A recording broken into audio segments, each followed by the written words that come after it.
روزہ امام رضا علیہ السلام کا مختصر سا تعارف۔ بادشاہ امام رضا علیہ السلام کے حرم کا کل رقبہ 240 ایکڑ ہے، یعنی 1920 کنال۔ حرم پاک کا ایک چکر 4 کلومیٹر کا پیدل سفر بنتا ہے۔ سڑک جہاں سے ختم ہوتی ہے وہاں سے حرم پاک میں داخل ہوں تو دنیا کا سب سے قیمتی پتھر لگا ہوا ہے۔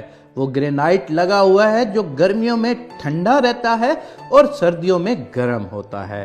صحن کے بعد جو ابتدائی دروازے ہیں وہ اتنے قیمتی لکڑی کے ہیں جو دنیا کے کسی بھی بندے کو دستیاب نہیں ہیں۔ پھر جب صحن ختم ہوتا ہے تو آگے شروع ہو جاتا ہے حرم۔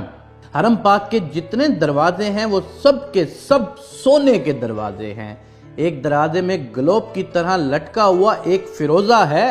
اس فیروزے کے بارے میں حرم کی کتاب میں لکھا ہوا ہے کہ پورا ایران برباد ہو جائے اس پتھر کی قیمت سے دوبارہ آباد ہو سکتا ہے۔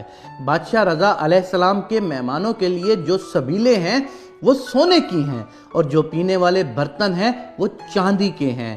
جو ہی صحن ختم ہوتے ہیں آگے جوتے اتارنے کی جگہ ہے۔ جدھر زوار اپنی جوتیاں اتارتے ہیں وہاں پر میرے بادشاہ کے 8000 نوکر کھڑے ہیں۔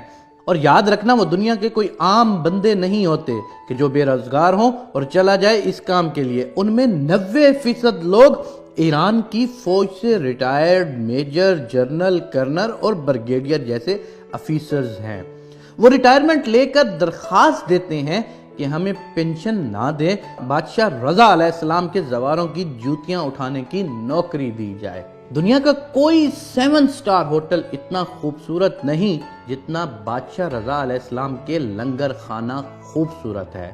جہاں تک میں نے ایک عالم دین سے سنا تھا کہ وہاں پر زوار کی عرش کے فرشتے مہمان نوازی کرتے ہیں۔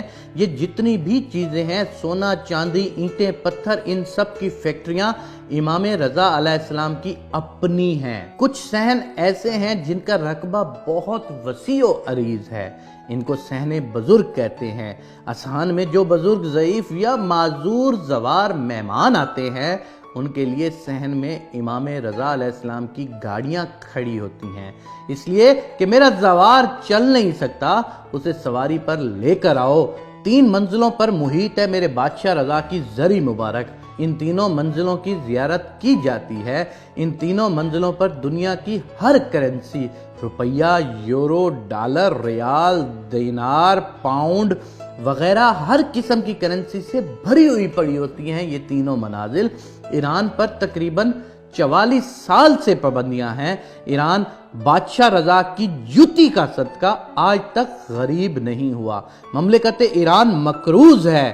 اس 8ویں امام کی لاکھوں کی تعداد میں مولا کی فیکٹریوں میں ایرانی لوگ ملازمت کرتے ہیں۔ کروڑوں گھر امام رضا کے سہارے سے پلتے ہیں۔ 4 کلومیٹر میں پارکنگ ہے جہاں پر صرف وہاں پر کام کرنے والے نوکروں کی گاڑیاں کھڑی ہوتی ہیں۔ یہ ہے ایک مختصر سا تعارف جناب امام رضا علیہ السلام کا جو 8ویں امام ہیں۔ ایران پر 44 سال سے پابندیاں ہیں، لیکن اس ایک امام کی زیارت کے لیے پوری دنیا سے لوگ جو آتے ہیں ان کا دیا ہوا اتنا کچھ ہوتا ہے۔ امام رضا کی برکت اتنی ہوتی ہے کہ پورا ایران کبھی بھی غربت میں نہیں جا سکتا۔